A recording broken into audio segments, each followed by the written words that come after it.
Selamat siang, jumpa lagi dengan Denok Ayu Novel. Bagaimana kabar sobat semua?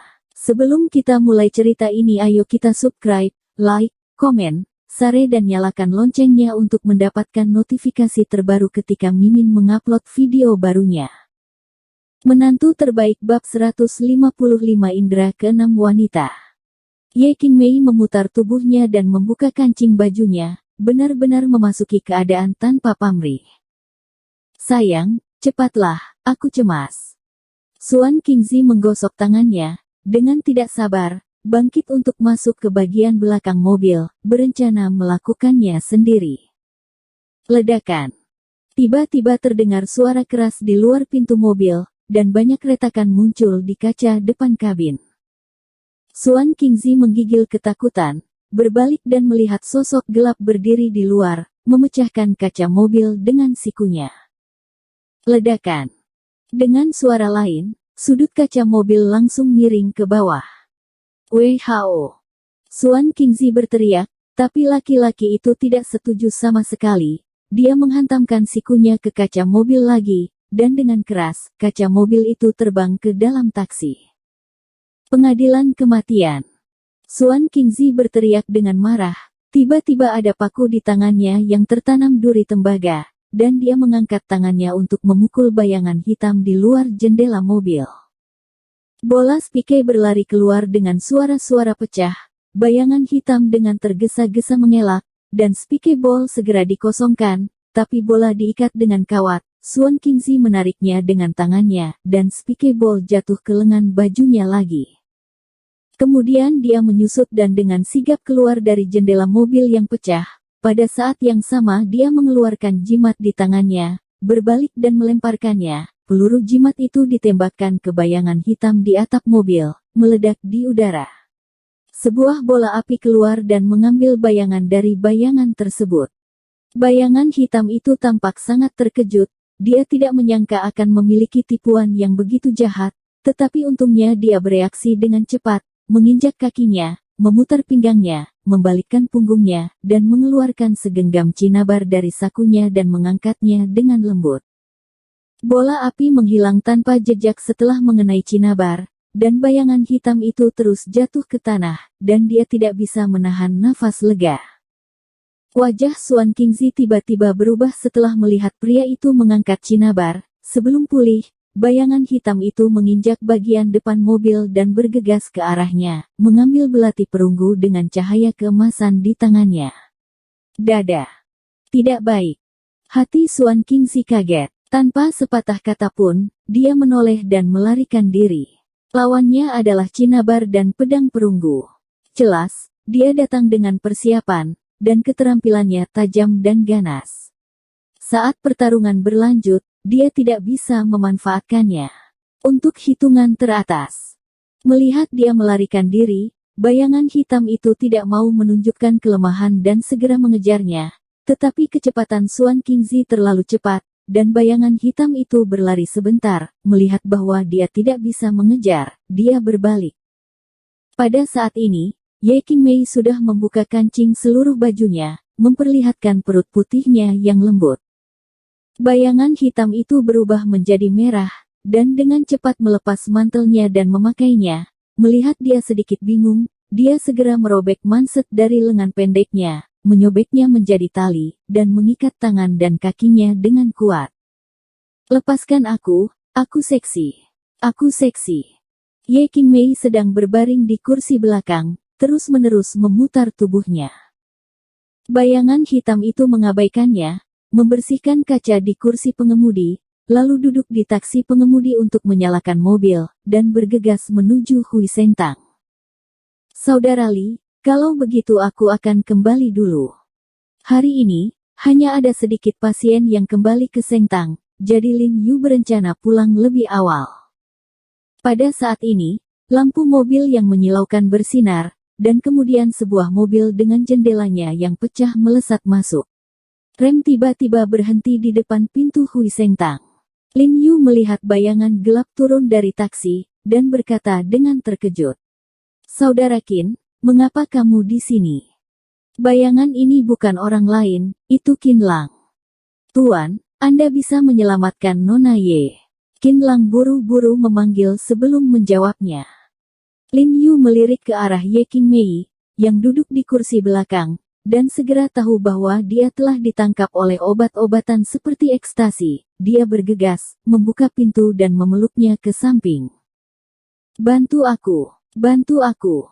Ye Qingmei mencium bau hormon pria yang kuat di tubuh Lin Yu, dan rasa panas di tubuhnya menjadi lebih buruk, dan dia tetap memegangi kepalanya di pelukan Lin Yu.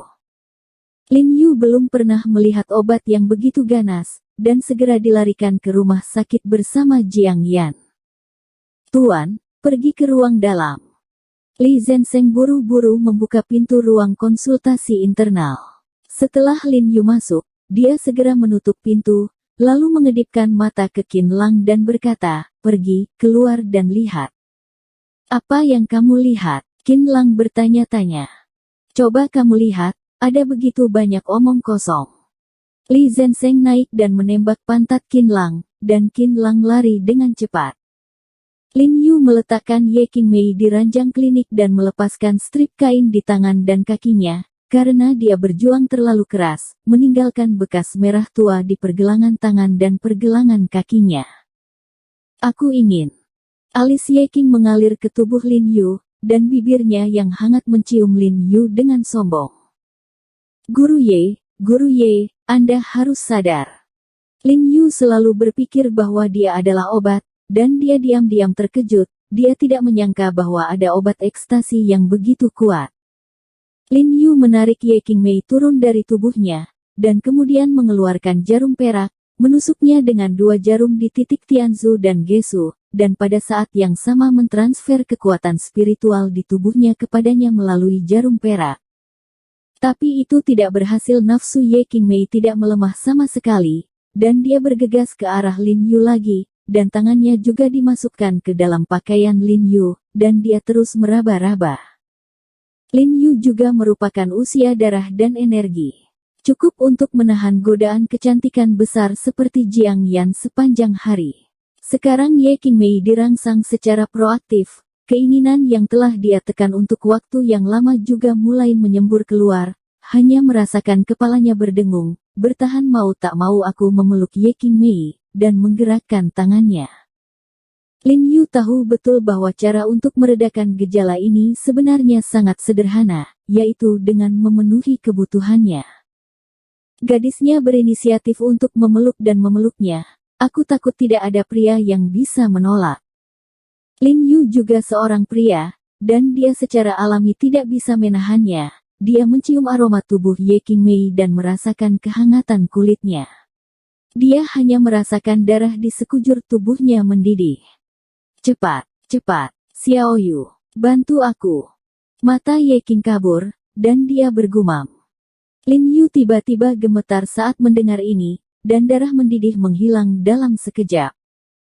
Xiao Yu. Mendengarkan panggilan Ye Qingmei, tenggorokan Lin Yu bergerak pelan, matanya sedikit hangat. Tanpa diduga, dalam kondisi kesadaran semacam ini hampir hilang, alis Ye Qing berteriak, dan namanya sebenarnya. Ini menunjukkan betapa pentingnya posisinya di hati Ye Qingmei. Hati Lin Yu bergetar. Dia tidak tahu sampai sekarang bahwa dia sangat menyukai dirinya sendiri.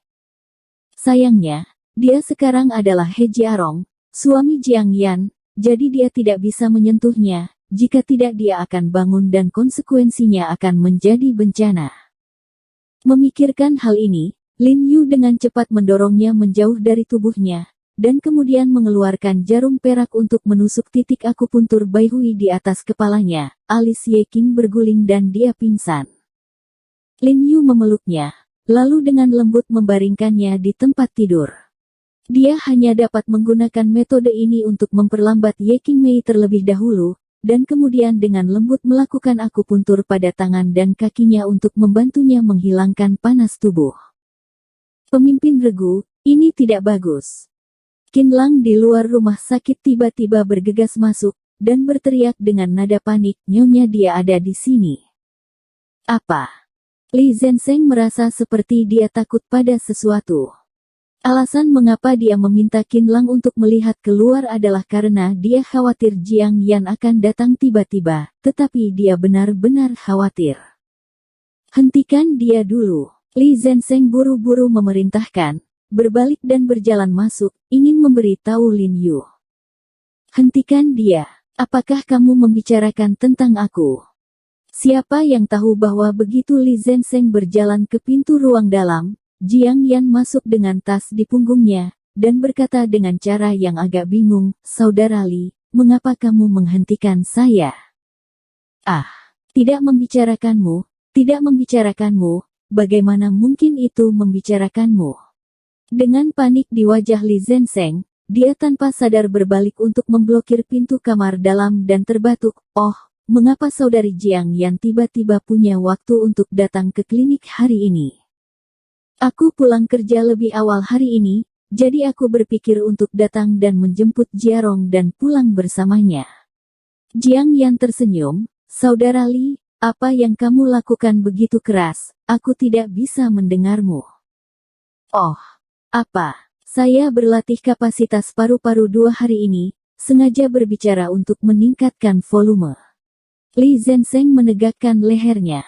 "Di mana Jiarong?" Jiang Yan melirik ke rumah sakit, tapi tidak melihat Lin Yu.